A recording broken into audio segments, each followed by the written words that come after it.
நீங்கள் பார்த்துக்கிட்டு தமிழ் மிஸ்டா டே day life season 3 episode 4 தான் பார்க்க போகிறோம். போன எபிசோடில் நட்சுமி ஹீரோவை தவிர அவளை சின்ன உருவத்தில் பார்த்த எல்லா பொண்ணுங்களையும் சின்ன பொண்ணாக மாற்றிட்டா. சின்ன பொண்ணுங்களாக மாறின எல்லாரும் ஹீரோவை தொல்லை குத்துனுக்குறாங்க. ரேனா வந்து உதவி பண்ணுறா. ஹீரோ கேட்குறா ரேனா கிட்ட, நட்சுமி எங்கே இருக்கான்னு தெரியுமா? ஏன்னா அவளால் மட்டும்தான் இதை சரி பண்ண முடியும். ரேனா சொல்கிறா அவள் எங்கே தேடியும் கிடைக்கல, அவளை பற்றி ஏதாவது தெரிந்தால் தகவல் சொல்கிறேன்னு சொல்கிறா. அதுக்கப்புறம் வெஸ்கார்டை காமிக்கிறாங்க. வெஸ்கார்டு எல்லாம் கிட்ட சொல்கிறான், அந்த 6 ஸ்பிரிட்டும் ஹீரோ கிட்ட தான் இருக்காங்க, நீ எப்போ ரெடியாக இருக்கன்னு சொல்லு, அப்போ நான் உன்னை அனுப்பி அவங்கள கொல்ல சொல்கிறேன். முதல்ல இவ்வளோ முடிச்சிருன்னு சொல்லி அந்த ஃபோட்டோவை கொடுக்குறான் எல்லாம் கிட்ட. இல்லை அந்த ஃபோட்டோவை பார்த்தோன்னா தெரியுது அது நட்சுமின்னு.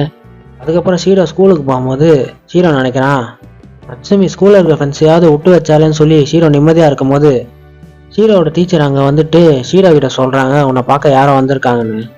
வேற யாரும் இல்லை, நட்சுமி சின்ன பொண்ணுங்களாம் மாற்றினாலே அந்த பொண்ணுங்க தான் வந்திருக்காங்க. ஹீரோ அவங்கள திட்டா, நான் உங்களை வீட்டில் தானே இருக்க சொன்னேன், எதுக்கு இங்கெல்லாம் வரீங்க? ஃபோட்டோக்கு கால் பண்ணி டிவைஸ் மூலியமாக சொல்கிறா வீட்டில் எல்லா பொண்ணுங்களும் காணோன்னு சொல்லும் போது ஹீரோ சொல்கிறா அவங்க ஸ்கூலில் தான் இருக்காங்க, என் கூட தான். ஹீரோட கிளாஸ்மேட் கேட்குறா ஆரிகாமி கிட்ட, உன் பேர் என்னன்னு? ஆரிகாமி சொல்கிறா என்னோட பேர் ஆரிகாமி, ஹீரோட என்னோட அப்பான்னு சொன்னோன்னே இந்த கிளாஸில் இருக்க எல்லாருமே ஹீரோவை ஆச்சரியமாக பார்க்குறாங்க. ஹீரோ சொல்கிறான் அவள் ஏதோ விளையாட்டுக்கு சொல்கிறான்னு சொல்லி எப்படியோ மழுப்பிட்டான் எல்லாரையும். அந்த சின்ன பொண்ணுங்க எல்லாரையும் தோல் மேலே தூக்கிட்டு வீட்டுக்கு ஓடி போகிறான். ஹீரோ அவன் வீட்டை போய் பார்க்கும்போது நட்சுமி அவள் சக்தியை வச்சு அந்த வீட்டை பெரிய பூனை பொம்மை மாதிரி ஆக்கி விட்டு தூரத்துலேருந்து அதை பார்த்து நட்சுமி அதை ரசிச்சிட்டு இருக்கா. அதுக்கப்புறம் வெஸ்கார்டோட வேலையாட்கள்லாம் அவனுக்கு எதிராக திரும்பி வெஸ்கார்டை போட்டு தரலான்னு பிளான் பண்ணிக்கிட்டு இருக்காங்க. அதுக்காக விண்வெளியில் தேவையில்லாத சேட்டலைட்ஸ்லாம் இருக்கும்ல, அதெல்லாம் வச்சு வெஸ்கார்டை போட்டு தரலான்னு முடிவு பண்ணிட்டாங்க. 3 நாளாக ஹீரோவை தொல்லை பண்ணிக்கிட்டு இருக்கா நட்சுமி. அந்த நட்சுமி பைத்தியகாரந்தனமாக பண்ணிக்கிட்டு இருக்கா. எல்லா பொண்ணுங்களையும் கூண்டில் அடித்து வச்சு அந்த பழியை தூக்கி ஹீரோ மேலே போட்டு. அதுக்கப்புறம் ரேனா ஹீரோவுக்கு கால் பண்ணி சொல்கிறா நாங்கள் நட்சுமி இருக்க இடத்த கண்டுபிடிச்சிட்டோன்னு. நட்சுமி அடுத்ததாக ஹீரோ எப்படி தொல்லை பண்ணலான்னு சொல்லி பிளான் பண்ணிக்கிட்டு இருக்கும்போது ஏஎஸ்டி வந்து நட்சுமி மேலே குண்டு தூக்கி போடுறாங்க. ஆனால் நட்சுமிக்கு எதுவும் ஆகலை. நட்சுமி சொல்கிறா ஹீரோட ஃப்ரெண்டெல்லாம் இவ்வளோ வயலன்ஸாக இருப்பாங்கன்னு நினச்சி கூட பார்க்கல. எலன் சொல்கிறா நான் ஒன்றும் ஹீரோவோட ஃப்ரெண்டு கிடையாதுன்னு. நட்சுமி இல்லை, அப்போ நீங்கள் ஏஎஸ்டி கும்பலா? எலன் முன்னாடி ஏஎஸ்டி கும்பலாம் வந்துட்டு நட்சுமி தாக்குறாங்க. நட்சுமி திருப்பி தாக்குறா. நட்சுமி எலன் சின்ன பொண்ணா மாற்றிட்டா. நட்சுமி கேட்குறா உன்னால் இப்போ என்ன பண்ண முடியும்னு. எலன் சொல்கிறா இப்போ என்னால் உன்னை கொல்ல முடியும்னு சொல்லி எலன் நட்சுமி உடம்புல வெட்டு போட்டா. நட்சுமி அந்த ரத்தத்தை பார்த்து பயந்துட்டா. யாராவது உதவி பண்ணுங்கன்னு சொல்லி கத்தும் போது எலன் இல்லை அவ்வளோ நீ செத்ததுக்கு அப்புறம் உனக்கு வழியே தெரியாதுன்னு சொல்லி அவளை சாவடிக்க வரும்போது வந்து எலனை தடுத்துட்டா. அதுக்கப்புறம் காக்கையா யூசரும் வந்து அந்த ஏஎஸ்டி கும்பலை போட்டு அடிச்சிட்டாங்க. அதுக்கப்புறம் ஹீரோ நட்சுமியை காப்பாற்றுறதுக்காக வரான். நட்சுமி கேட்குறா நான் இவ்வளோ தொல்லை பண்ணி எதுக்கு என்னை காப்பாற்றுற? ஹீரோ எலன் கிட்ட சொல்கிறான் இதோட நிறுத்திடு, உனக்கு நான் எச்சரிக்கை கொடுக்குறேன்.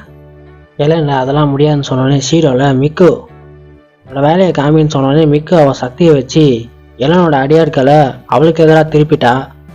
இந்த சாக்கில் ஹீரோவும் அவன் ஃப்ரெண்ட்ஸும் அங்கேருந்து தப்பிச்சிட்டாங்க. அதுக்கப்புறம் நட்சுமியை அடைச்சி வச்சுருக்காங்க. ஹீரோ கேட்குறான் கோட்டரிக்கிட்ட நட்சுமி எப்படி இருக்கான்னு. கோட்டரி சொல்கிறா அவன் இன்னும் கோபமாக தான் இருக்கான். ஹீரோ கேட்குறான் கோட்டரி உன் மூஞ்சில் யார் பூரா விட்டுது? கோட்டரி சொல்கிறான் நீ நட்சுமிகிட்ட பேசும்போது ஜாக்கிரதையாக இருந்துக்கோ. ஹீரோ நட்சுமிகிட்ட பேச போகும்போது நட்சுமி கேட்குறா நான் இவ்வளோ தொலை பண்ணி எதுக்காக என்னை காப்பாற்றினேன்? ஹீரோவில் உனக்கு கொல்ல வந்தால் அதனால தான் காப்பாற்றினேன்னு சொல்லும் போது நட்சுமி என்னோட உண்மையான உருவத்தை பார்க்காதன்னு சொல்கிறா. ஹீரோவில் உன்னோட உண்மையான உருவம் நல்லா தானே இருக்குன்னு சொல்லும் போது நட்சுமி சொல்கிறா உன்னோட அழகான உருவம் தானே நீ நல்லா இருக்குன்னு சொன்ன, இப்போ எதுக்கு பேச்ச மாத்திரன்னு சொல்கிறா. உன்னோட உண்மையான உருவத்தில் நான் இருக்கும் போது என்னை யாரும் கண்டுக்கவே மாட்டாங்க. ஹீரோ கேட்குறான் எனக்கு இதுதான் புரியவே இல்லை, உன்னோட உண்மையான உருவத்தில் என்ன குறை? நட்சுமிக்கும் வந்து ஹீரோ மூஞ்சிலே பூரா விட்டா. ஹீரோ நட்சுமி ரூம்லேருந்து வந்ததுக்கப்புறம் கோட்டரி சொல்கிறா நட்சுமிகிட்ட ஜாக்கிரதையாக இருன்னு சொன்னோன்னே கேட்டியா? ஹீரோ சொல்கிறான் நட்சுமிக்கு அவளோட உண்மையான உருவம் அவளுக்கே பிடிக்கல, அவளோட உண்மையான உருவத்தை அவளுக்கு நாங்கள் பிடிக்கிற மாதிரி மாற்றி ஆகணும். அதுக்கப்புறம் நட்சுமியை மசாஜ் பண்ணுற இடத்துக்கு கூட்டின்னு போயிட்டாங்க. நட்சுமி கேட்குறான் எதுக்காக என்ன இங்கே கூட்டிகிட்டு வந்தீங்க? ஹீரோ சொல்கிறான் உன்னை அழகாக மாற்றுறதுக்காக தான். உன்னே உனக்கு பிடிச்சிருச்சுன்னா நாங்கள் ஜெயிச்சதுதான் அர்த்தம், உனக்கு பிடிக்கலன்னா நாங்கள் அழகாக மாற்றியோம் நீ தாராளமாக சுதந்திரமாக எங்கே வேணால் சுற்றலான்னு சொல்கிறான். இதுக்கு நீ ஒத்துக்கிறேன்னு கேட்கும் போது நட்சுமியில் நான் ஒத்துக்கிறேன்றா. முதல்ல மிக்கு வந்துட்டு மசாஜ் பண்ணி விட்றா நட்சுமிக்கு. அவளோட தோல் வந்து பளபளக்கணும்னு சொல்லி அதுக்கப்புறம் காகையாவும் யூசுருவோம் நட்சுமிக்கு முடி வெட்டி விட்றாங்க. அதுக்கப்புறம் யோசினோ கோட்டரியும் நட்சுமிக்கு புது ட்ரெஸ்ஸு போட்டு விட்றாங்க. அதுக்கப்புறம் சியோரி வரா. உனக்கு மேக்கப் பண்ணி விட்டா நல்லா இருப்பேன்னு சொல்லும் போது நட்சுமியில் நீ எவ்வளோதான் பண்ணாலும் நான் கேவலமாக தான் இருப்பேன்னு சொல்கிறா. ஹீரோரி அவள் விக கைட்டணுன்னு தான் தெரியுது அது ஷீரோன்னு. பார்த்தியா நான் பொண்ணா பையனான்னு உன்னால் வித்தியாசத்தையே கண்டுபிடிக்க முடியல. நான் மேக்கப் பண்ணி விடுறதுல உன்னை அடையாளம் தெரியாத அளவுக்கு மாற்றி விட்றவான்றான். ஹீரோ அவளுக்கு மேக்கப் பண்ணி விட்டதுக்கப்புறம் நட்சுமி அவன் மூஞ்ச கண்ணாடியில் பார்க்குறா. நட்சுமி அவளுக்கே தெரியாமல் அவளை பிடிச்சிருச்சு. நட்சுமி நினைக்கிறா இந்த விட்டா இவங்ககிட்ட நம்ம தோத்துருவோம் போலன்னு சொல்லி அங்கேருந்து ஓடி போயிட்டு கதவுல இடிச்சு ஊன்ட்டா. அதுக்கப்புறம் ஆரிகாமிக்கு ஃபோன் கால் அடிக்குது. அந்த ஃபோன் காலை அவள் பேசுகிறா.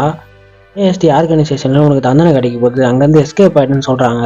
அந்த காலில் சொன்ன மாதிரி அந்த ஆர்கனைசேஷன் ஆளுங்கள்லாம் ஆரிகாமி வீட்டுக்கே வந்துட்டாங்க. ஆரிகாமி ரகசிய கதவு மூலியமா அங்கேருந்து தப்பிச்சிட்டா. ராத்திரி ஆயிடுச்சு. எலன் ஆரிகாமிக்கு கால் பண்ணுறா. எலன் சொல்கிறா எங்கள் ஆர்கனைசேஷனில் சேர்ந்துருன்னு. ஆரிகாமி சொல்கிறா ஷீரோவுக்கு எதிராக இருக்க ஆர்கனைசேஷனில் நான் சேர மாட்டேன்னு. அதுக்கப்புறம் ஆர்கனைசேஷனோட ஆளுங்கெல்லாம் ஆரிகாமி சுட்டு போட்டாங்க. தூரத்துலேருந்து எலன் பேசுகிறா உன் அப்பா அம்மா எப்படி கடந்த காலத்தில் செத்து போனான்ற விஷயம் எங்களுக்கு தெரியும். அதை பற்றி உனக்கு தகவல் வேணும்னா எங்கள் ஆர்கனைசேஷனில் நீ சேரணும்னு சொன்னோன்னே ஆரிகாமி அதுக்கு ஒத்துக்கிறா. இந்த எபிசோட் முடியுது. இந்த வீடியோ லைக் ஷேர் கமெண்ட் பண்ணுங்கள். சேனல் புதுசாக நீங்கள் சப்ஸ்கிரைப் பண்ணுங்கள். அப்போ தான் நான் போகிற எல்லா வீடியோ நோட்டீஸ் வரும்.